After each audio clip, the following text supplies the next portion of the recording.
Listening, fill in the blanks. Let's start. Life itself was a perpetual and punishing search for food. Some families grew manioc and other starchy crops in small garden plots cleared from the forest, while other members of the tribe scoured the country for small game and promising fish holes. When local resources became depleted, the tribe moved on. As for technology, Holmberg noted, the Siriono may be classified among the most handicapped peoples of the world. Other than bows, arrows, and crude digging sticks, the only tools the Siriono seemed to possess were two machetes worn to the size of pocket knives.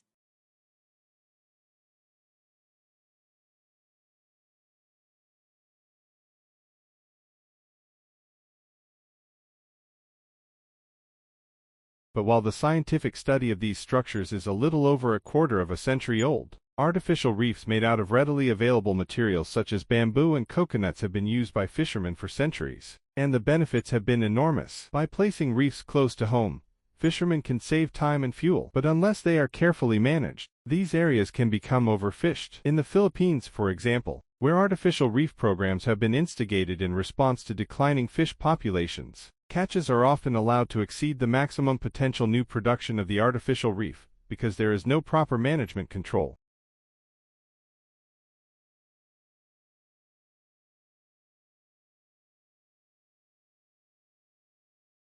One of the reasons why thinkers struggle to recognize this trend may be one of definition.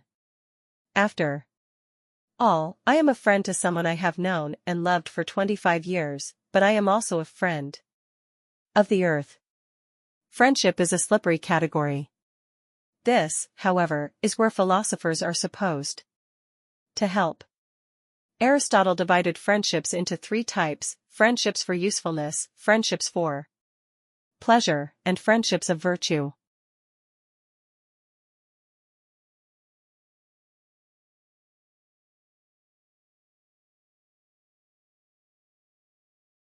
Sea dumping incites widespread condemnation. Little surprise when oceans are seen as convenient dumping grounds for the rubbish we have created but would rather forget. However, scientific evidence suggests that if we dump the right things, sea life can actually be enhanced. And more recently, purpose-built structures of steel or concrete have been employed, some the size of small apartment blocks, principally to increase fish harvests.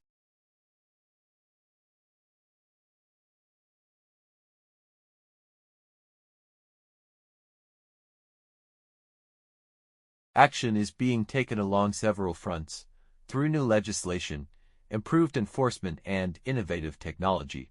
In Los Angeles, state regulations are forcing manufacturers to try to sell ever cleaner cars. Their first of the cleanest, titled zero-emission vehicles, have to be available soon, since they are intended to make up 2% of sales in 1997. Local authorities in London are campaigning to be allowed to enforce anti-pollution laws themselves.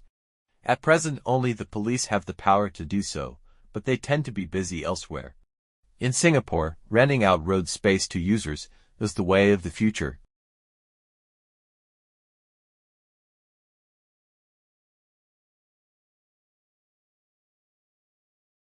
Sachs himself is the best part of Musicophilia. He richly documents his own life in the book, and reveals highly personal experiences. The photograph of him on the cover of the book, which shows him wearing headphones, eyes closed, clearly enchanted as he listens to Alfred Brendel perform Beethoven's Pathetique Sonata, makes a positive impression that is borne out by the contents of the book. Sachs' voice throughout is steady and erudite but never pontifical. He is neither self-conscious nor self-promoting.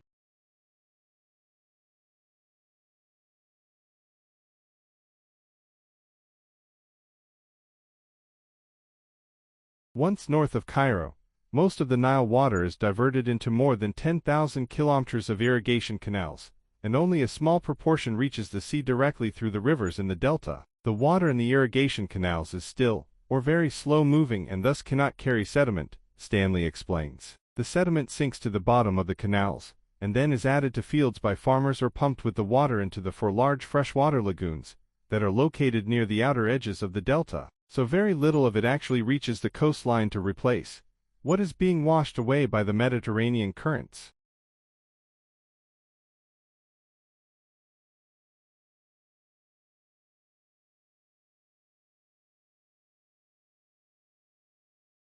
The rhyme scheme for the Petrarchan sonnet is equally as rigid. The poem is generally divided into two parts, the octave, 8 lines, and the sestet, 6 lines, which is demonstrated through rhyme rather than an actual space between each section. The octave is usually rhymed abba abba with the first, fourth, fifth and eighth lines rhyming with each other, and the second, third, sixth and seventh also rhyming. The sestet is more varied, it can follow the patterns decti, cdc cdc, or dedis. Perhaps the best interpretation of this division in the Petrarchan sonnet is by Charles Gailey, who wrote, "The octave bears the burden, a doubt, a problem, a reflection, a query, an historical statement, a cry of indignation or desire, a vision of the ideal."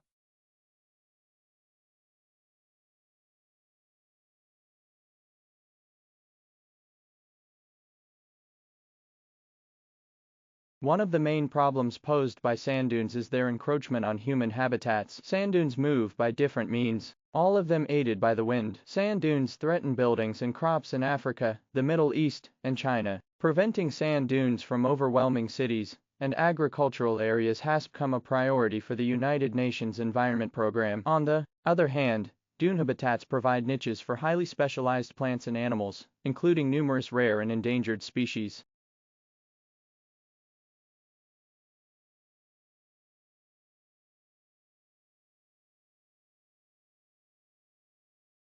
Bricks are one of the oldest known building materials, dating back to 7000 BCE. The oldest found were sun-dried mud bricks in southern Turkey, and these would have been standard in those days. Although sun-dried mud bricks worked reasonably well, especially in moderate climates, fired bricks were found to be more resistant to harsher weather conditions, and so fired bricks are much more reliable for use in permanent buildings. Fired brick are also useful in hotter climates, as they can absorb any heat generated throughout the day, and then release it at night.